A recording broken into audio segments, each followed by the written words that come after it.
La información como fuente de poder. El periodismo tal y como lo entendemos se puede interpretar como aquello que brinda información fehaciente, aquello que necesitamos saber para estar al tanto de distintas corrientes que pueden llegar a interesar a la sociedad: política, situaciones internacionales, turismo, deporte o las novedades de la moda. El periodismo lo abarca casi todo y de forma muy distinta, gracias a la tecnología de la que hoy gozamos. Esta profesión comienza a surgir con el reparto de los primeros panfletos que se usaban con finalidades políticas para motivar al pueblo hacia una determinada postura, contando una versión de los acontecimientos para despertar interés, repudio o despertar la atención. Luego llegarían para principios del siglo XVII las primeras ediciones del periódico, todo con una finalidad muy clara: informar. Pero para aquellos que están medianamente instruidos o ahondaron en el mundo de la política, se sabe de sobra que la información es poder. Y este es el primer punto que deseo dejar en claro: no se informa por transparencia de un gobierno, sino por interés de este, no en beneficio del pueblo que desea conocer o enterarse de una noticia. Justamente lo que se requiere para la preocupación de un gobierno es que el pueblo ignore las verdaderas noticias y mantenerlos distraídos con noticias irrelevantes. A esto lo llamaremos desviación de la atención pública, que es una forma clara de manipularla.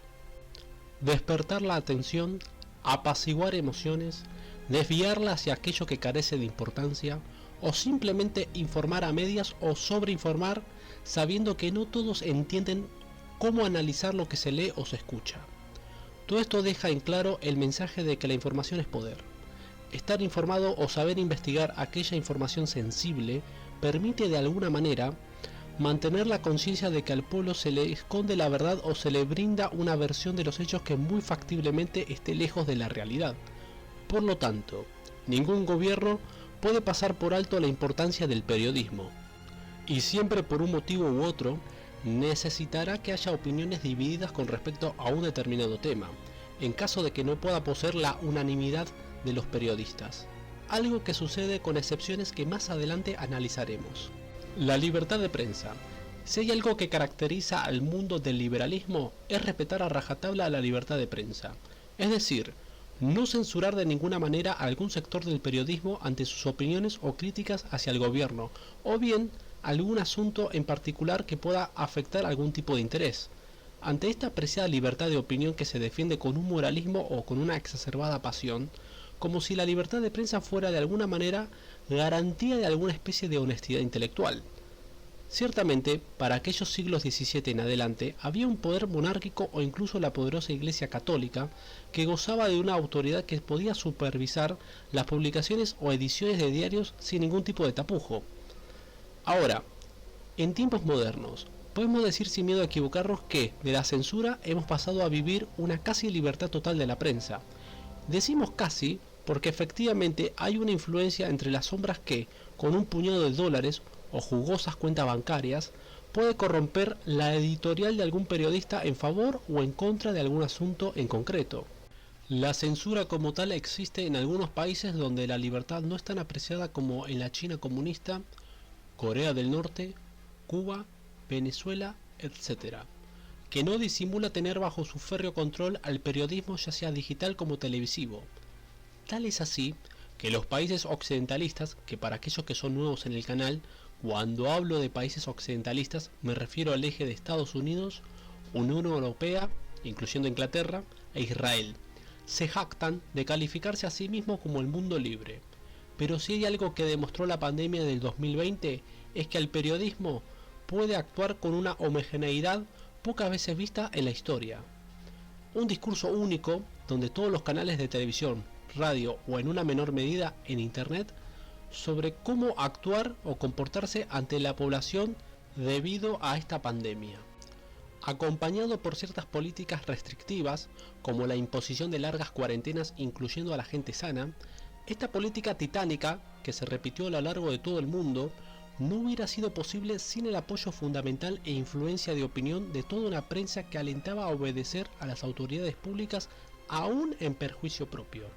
Más raro y confuso se presta este episodio cuando nos enteramos de que ciertos periodistas, una minoría por supuesto, tuvieron el coraje de desobedecer el discurso de la cuarentena y manifestaron su discrepancia aún en programas de televisión, Más turbio se vuelve el asunto al notar que esos periodistas rebeldes no solo vivieron una censura, e incluso perdieron su empleo, perjudicando gravemente su profesión. Cabe preguntarse, ¿qué tan libre se es en esta época donde la libertad de opinión es un valor apreciado por la democracia? Porque si hay algo que ha sembrado más que dudas, es que ni la prensa es libre del todo, ni los gobiernos defienden la objetividad de información. Prensa y propaganda. El rol del periodismo es importante, nadie lo discute, pero ¿podríamos diferenciar un trabajo periodístico de una propaganda de cualquier índole? Ya en este canal se habló de la propaganda política, lo similar a esto es la publicidad. Y como hemos dicho en aquel video, la diferencia entre propaganda y publicidad es que la propaganda se encarga de dar a conocer una idea, un pensamiento o una postura política. La publicidad se encarga de vender un producto determinado. He aquí la diferencia entre uno y otro. Similares pero distintos. Que haya pautas publicitarias en los programas de televisión es entendible. Esa actividad genera ingresos para dicha producción. Lo que sí violenta contra la objetividad periodística es que cuando el periodista, la editorial o un diario altera su objetividad por querer dar a conocer su propia opinión política sobre una cuestión determinada. Más grave aún, cuando no hay disimulo alguno y en programas de televisión o de radio, el periodista o locutor se encarga de dar una opinión basada en datos sobre una política específica, sea a favor o en contra de un gobierno. Todo rol periodístico debería de poseer una ética. Dicha ética debería estar basada en la honestidad intelectual, en la honestidad en la fuente de información que brinda y mantener una objetividad que permite informar sin imponer una opinión. Cualquier falta contra esta ética, el periodismo se vuelve mercantil, utilitario ante cualquier interés político o personal y la información que puede brindar no es digno de confianza. La militancia política que desembarca en el periodismo para defender una postura gubernamental o querer persuadir a una audiencia sobre una determinada política se la confunde con el derecho a la libertad de prensa o libertad de expresión. Por supuesto que un periodista tiene derecho a opinar y a tener su propio criterio. Lo que es grave es que cuando una producción televisiva, radial o digital contraten periodistas y le obliguen a decir una determinada cosa como si fuera información. Muchos se escudan o justifican este accionar al sostener que la democracia se nutre del debate. Que es sano debatir entre distintas opiniones e intercambiar información, una cuestión sumamente respetable. Sin embargo, cuando se trata de propaganda, no hay mejor herramienta que la del boca a boca. Y los periodistas ideologizados que les pagan un sueldo para sostener e imponer una ideología no es periodismo, es política desde una plataforma televisiva o radial. Tal es el caso evidente como lo que ha sucedido con el feminismo, la ideología de género, con la propia pandemia como hemos dicho anteriormente, o incluso al defender o no permitir cuestionar a la democracia o al Estado de Derecho.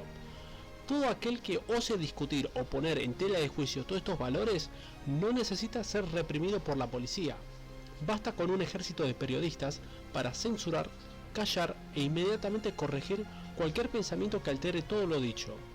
El periodismo es hoy una herramienta de corrección política y moral, debido a su enorme propaganda política que lleva adelante sin ningún escrúpulo. No es de sorprender que distintos intereses empresariales o políticos utilicen los medios de comunicación para acaparar poder. Tener esa facultad de alterar el estado de ánimo del pueblo o modificar su opinión no es un tema menor. Negocios o simplemente un medio para ejercer presión social. La televisión con sus programas ofrece la oportunidad de ser conocido. Personas destacadas como Ronald Reagan, el propio Donald Trump, el reciente presidente argentino Javier Milei o incluso Volodymyr Zelensky son las personalidades que dieron su salto desde la televisión usando lo mediático como trampolín para luego ir escalando hasta llegar al poder. Ya hemos mencionado cómo en diferentes ocasiones se utiliza estos medios para desviar la atención cuando el gobierno le conviene, opacar una verdadera noticia con otra de menor importancia para que la den a conocer como algo sensacionalista, como una noticia urgente. Y esto me remite a la frase de Lula da Silva: noticia no es lo que queremos que se publique, el resto es propaganda. En el mundo de la farándula, que en apariencia nada tiene que ver con la política y se etiqueta como entretenimiento aquellos programas de chimentos, no es para nada cierto que sean ajenos a los intereses políticos o privados. También cabe mencionar que muchos periodistas tienen un rol en el servicio de inteligencia, y hasta en algunas ocasiones fueron denunciados por tráfico de influencia y de información, caso como el de Horacio Verbinski, que disfrazado en su rol de periodista, utilizaba informaciones sensibles para distintas personalidades destacadas, ya sea para extorsionarlos o bien para venderlos a aquel sector del poder que más le convenía. No es nuevo si digo que el mundo de la televisión está repleto de perversiones y de todo tipo de vicios, que actúan como una burbuja y que son serviles a los gobiernos de turno, incluso cuando dicen ser opositores. El periodismo ha perdido su esencia. Difícil es ver programas desde cualquier plataforma que tenga calidad en sus informes y de forma objetiva y desinteresada. Y para ir redondeando en este video, comentarles que el 80% de las personas se creen todo lo que leen o escuchan, un 15% descree de todo y solo el 5% tiene la inteligencia e intuición para analizar y desmenuzar lo que reciben como información.